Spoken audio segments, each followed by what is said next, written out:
안녕하십니까. 일요일 리서치입니다.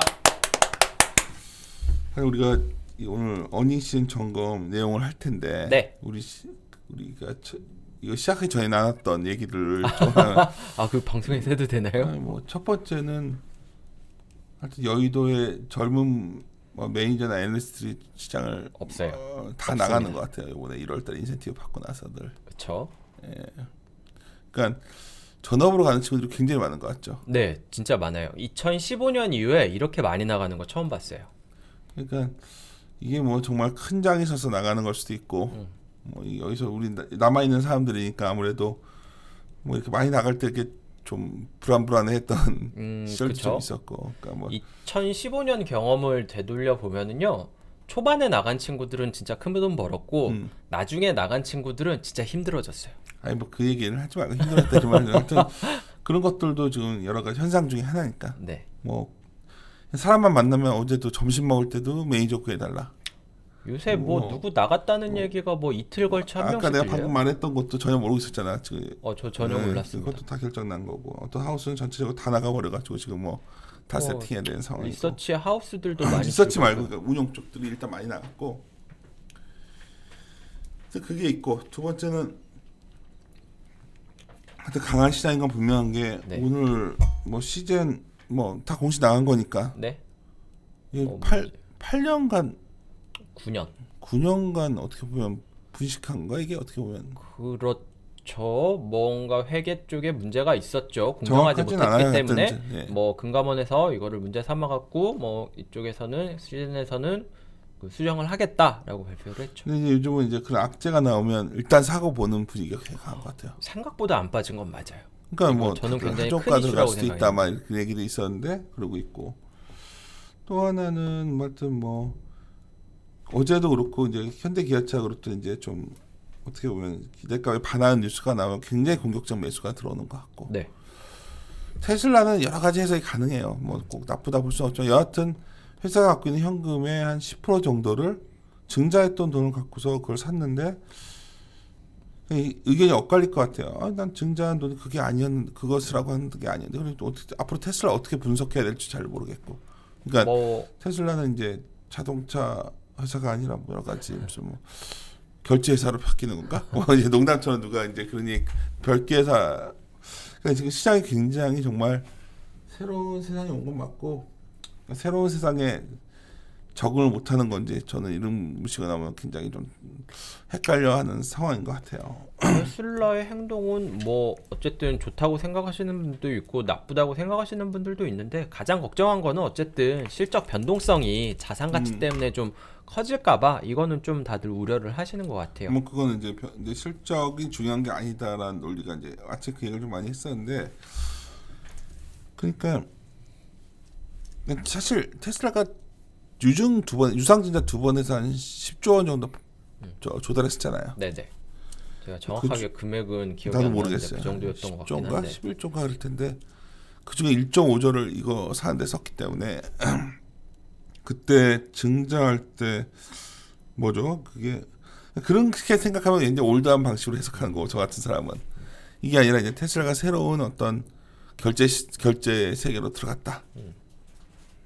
그렇게 보면 또 좋게 볼 수도 있다. 이런 경향도 나오는 것 같고, 뭐가 답인지는 모르겠지만 하여튼 굉장한 어떤.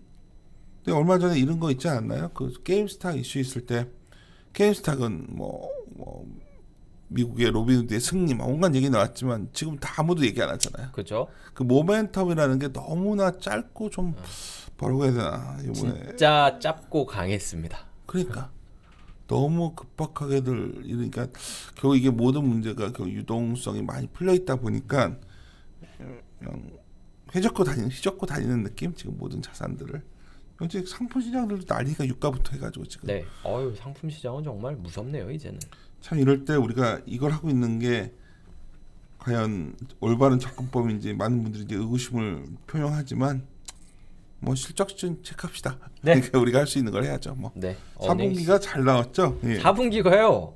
진짜 이렇게 잘 나오는 거 오랜만에 본 것 같아요. 정말 잘 나왔습니다.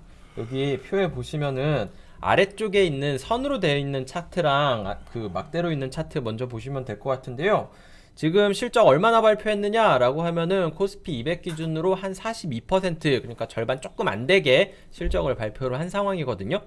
이 실적을 발표한 기업들의 지금 성과가 어떠냐라고 하면은 위쪽에 나와 있는데 일단 영업이익 같은 경우에는 예상치가 100이거든요. 100이라고 하면은 실제치가 지금 102예요. 순이익 같은 경우에는 85입니다. 아유, 순이익 예상보다 덜 나왔는데 라고 생각을 하실 수가 있는데 이게 그렇지가 않은 게 4분기 실적은 무조건 안 나와요. 왜냐하면 연간 비용도 반영해야 되고 충당금도 쌓아야 되고 뭐 자산 상각 이슈 뭐 이런 것도 반영을 해야 되고 그래가지고 과거에 평균적으로 4분기 실적은 예상치가 100이면은 실제치가 한 70 정도가 나오고요. 그래 잘 나왔다는 거죠. 순이익은 50이 나옵니다. 근데 지금 102가 나왔고 85가 나온 거예요. 정말 잘 나온 거예요. 예상치를 상회하는 기업의 비중, 아니 뭐 이거 절반도 안 되는데 라고 하실 수 있는데 지금 대형주들이 잘 나오고 있다는 겁니다. 보통 대형주들이 안 나와요. 빅베스 이런 거 하면은 보통 4분기에 하고요. 사실 작년 같은 경우에는 코로나라는 예상하지 못한 이슈가 있었기 때문에 자산 재평가라든지 손실 반영이라든지 이런 거를 하기에 사실 굉장히 만만한 해였거든요. 그런 것도 별로 안 했던 거죠. 그렇다는 걸 생각해 보면은 지금 실적은 굉장히 잘 나온 거고요. 아래쪽에 있는 그림 4번 같은 경우에는 이 파란 선이 과거에 코스피 200이 실적 발표 일정이 어떻게 되느냐 이렇게 나온 거고, 이 하늘색 선은 지금 어느 정도 이렇게 따라가고 있느냐라고 보시면요. 지난주, 이번 주, 다음 주에 코스피 200 기업들의 전체 실적의 한 70%가 발표가 됩니다. 뭐 그런 거 생각하면은 지금 절반 정도 왔고 이번 주 다음 주까지 실적 발표 많을 텐데, 뭐 물론 이번 주에는 설날이 있어가지고 조금 다음 주에 많이 넘어가긴 하겠죠.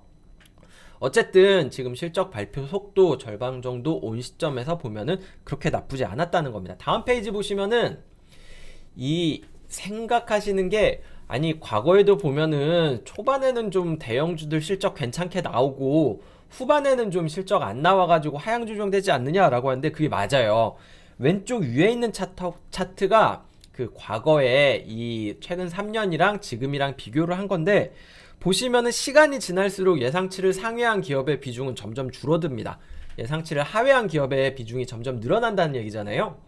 지금 같은 경우에는 보시면은 그런데도 지금 2020년 4분기 실적은 과거 히스토리칼 상단에 있다는 거죠.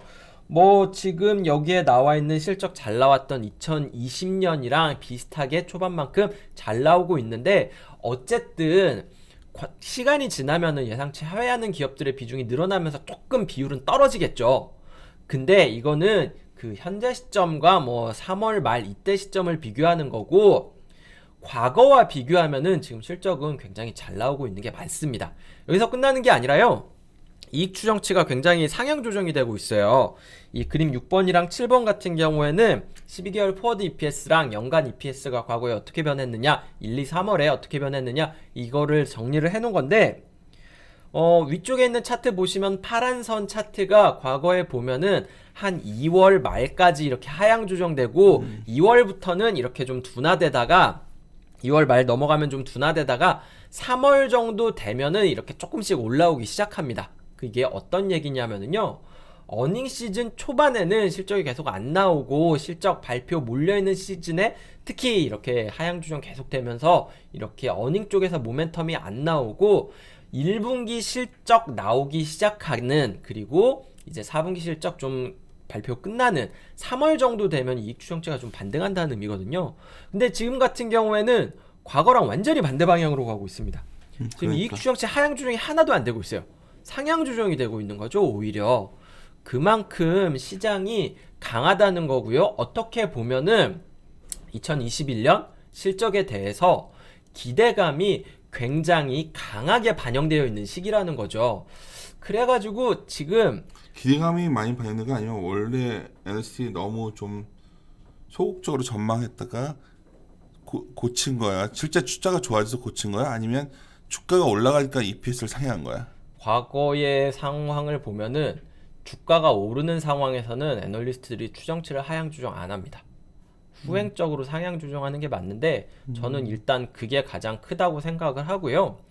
두 번째로는 실적 나오고 나면부터 그 좀 놔뒀다가 그때 다 수정해서 그 다음에 것까지 다 바꾸잖아요. 네네 맞습니다. 그거가 지금 러시가 되는 건가? 아니요, 그거를 그거 더 아닌가? 반영한 것 같아요. 더 반영한다. 근데 네네 어떤 맞습니다. 의미죠? 그러니까 이게 시장이 4분기 실적, 그러니까 작년 실적이 좀 예상보다 좀 덜 나올 수도 있잖아요. 그렇죠. 그런 기업이라고 그 덜 나오면은 2021년 실적을 상향 조정은 잘 안 하거든요. 근데 지금은 상향 조정합니다. 그 얘기는 뭐냐면은 이게 안 나왔지만 약간 좀 더 턴어라운드 할 수 있다라고 얘기를 할 수 있는 건데, 대표적으로 삼성전자 같은 경우가 4분기 실적이 예상보다 약간 안 나왔거든요. 그렇다고 해가지고 2021년 실적 상향 조정하는 거에 대해서 사람들이 뭐라고 하지 않아요. 그만큼 업황이 개선되고 이 기업들의 투자가 늘어나고 IT에 대한 수요가 늘어나면은 당연히 실적은 올라갈 수 있지라는 거를 다들 납득을 하는 거거든요. 어떻게 보면은 진짜 그렇게 될지 그 기대치를 충족시킬 수 있을 만큼 좋을지는 나중 문제지만, 어쨌든 지금 이익 추정치 상향 조정하는 거에 대한 저항감은 애널리스트들도 그렇고 투자자들 같은 경우에도 그렇고 크게 저항이 없는 상황인 것 같아요. 그렇기 때문에 상향 조정에 나설 수 있는 거고요. 추가적으로 주가 역시 나쁘지 않기 때문에 좀 상향 조정하는 거에 대해서 크게 이렇게 저항감이 없는 것 같습니다. 어쨌든 이익 추정치 그렇게 상향 조정되고 있는데, 5페이지에 이제 마지막으로 정리되어 있는 내용은 조금 그래도 과열 우려는 좀 하셔야 되지 않느냐라고 하는 거고요. 어떤 거냐면은 밑에 있는 왼쪽에 있는 차트 보시면은 이 파란색 선이 영업이익 증가율 전망치고 하늘색 선이 순이익 증가율 전망치입니다. 증가율 전망치가 계속 올라간다는 거는 2020년 실적은 못 올리는데 2021년 실적은 계속해서 올리고 있는 거예요. 그러다 보니까 지금 파란색 선에 나와 있는 것처럼 영업이익 증가율 같은 경우에는 한 44%까지 YOY로 증가율이 잡히고, 하늘색 선상인 순이익 같은 경우에는 거의 50% 가까이 잡힙니다. 오른쪽에 있는 그 증가율 차트 보시면은 2021년 영업이익 증가율이 2010년 이후에 최대치가 될 거다라고 추정치가 잡혀 있어요. 이거는 조금 높지 않나라고 생각을 하는 거죠. 금융위기가 2008년이었잖아요. 뭐 2008년 말이기는 했지만 이익 증가율은 그래도 가장 높았었던 거는 2010년이었습니다. 약간 시차가 있었죠. 지금 21년 실적 같은 경우에는 생각보다 좀 빨리 바로 반등할 거다라고 좀 추정치가 잡혀 있는 것 같아가지고 조금 하향 조정 될 수도 있지 않겠느냐라고 우려는 하고 있는데, 어쨌든 이 시점이 언제인지는 저도 잘 모르겠어요. 어쨌든 지금 4분기 실적은 너무 잘 나오고 있어가지고 이게 바로 모멘텀이 꺾이지는 않을 것 같은데 좀 불안하다? 이 정도로 보고 있는 거죠. 근데 이게 2010년도 위기 이후에 결국 이익이 턴어라운드 할 때 가장 강하게 올라오니까 네. 그 생각들을 많이 하는 것 같아요. 그러니까 일부 종목 외에는 턴어라운드 기업들은 아직 안 움직였잖아요. 그죠? 그런 것까지 돌았으면 이익이 좋아지는 거 아니겠는가. 결국 2022년이 되면 상당히 정상화에 근접하지 않을까, 뭐 이런 추론을 여기다 담은 거 아니냐는 거죠. 맞습니다. 2021년에 대해서는 지금 추정치 상향 조정되고 있는 거 보면은 뭐 IT나 헬스케어나 이런 성장주 쪽이 아니라 산업재, 금융 이쪽이 좀 상향 조정되고 있거든요. 사실 여기 같은 경우에는 어떻게 보면 시클리컬에 가깝고요. 뭐 경기가 실제로 좋아지는 거를 반영해야지 이익 추정치를 올릴 수 있는 업종이거든요. 그런 데가 올라가고 있다라는 거는 2021년도 턴어라운드를 좀 세게 반영하고 있다라고 봐도 무방할 것 같습니다. 아무튼 실적 시즌 최근에 굉장히 가파르게들 변해서 그 뒤에도 참 요 그림도 난 좀 흥미로운 게 있었는데, 이거보다 수익률들 보면 네. 여전히 대형주가 좋은 거죠. 한 달 네, 놓고. 최근 1개월로만 보면은 대형주가 여전히 좋았습니다. 중소형주 지금 생각해 보시면 코스닥 시장보다 여전히 코스피 시장이 재밌었잖아요. 한 달 보면 1월 달 그거를 반영을 하고 있는 거고요.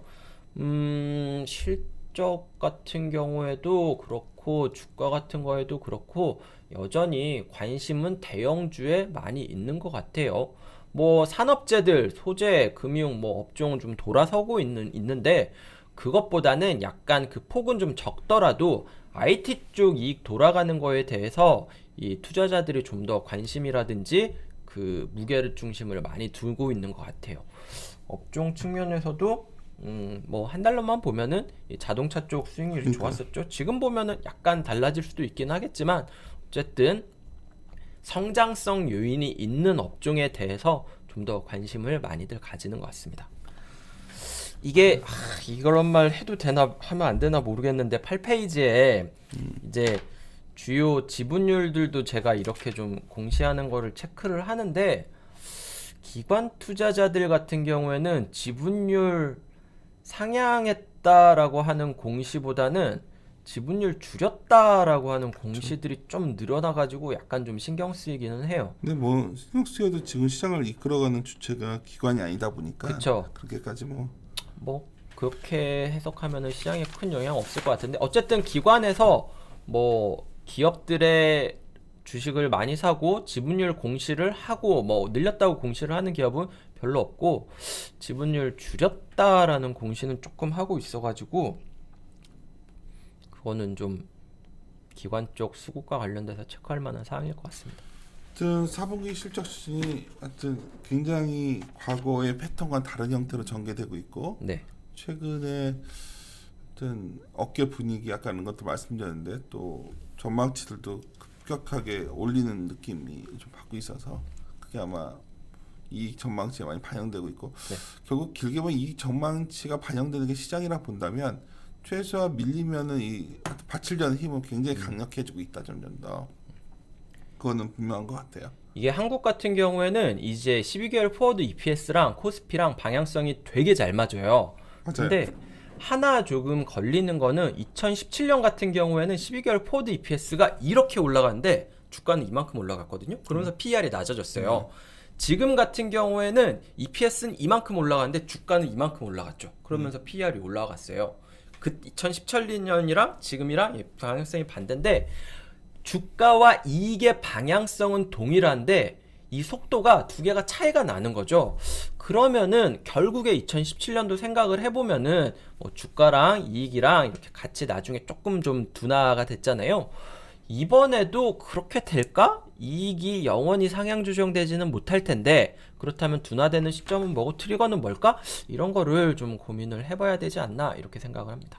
오케이 마무리 짓고 하여튼 연휴 앞두고 있는데 연휴 앞두고도 굉장히 강력한 장이 아직도 이어지고 있다. 네. 저는 이렇게 아마 좀 결론 낼 수 있을 것 같은데요. 이거 뭐 딴 얘기인데 이거 잘릴 수도 있을 것 같긴 한데 저희 대주주들 이렇게 정리하잖아요. 바뀌는 거. 저거 이런 거 처음 봤는데 대주주 변경 사유에 작고가 있더라고요. 그래? 네, 저 그런 거 처음 봤어요. 무슨 말이지? 최대 주주는 변경되면 이거 공시해야 되잖아요. 최대 주주 변경 사유에 작고가 있더라고요. 누구가 돌아가셨다. 네네 그런가 봐요. 그러면은 어떻게 처리되는지를 제가 잘 모르겠어요. 세금 관계지 뭐 다들 승여나 상속이니. 예 마무리 짓도록 하겠습니다. 함께 고민하시죠.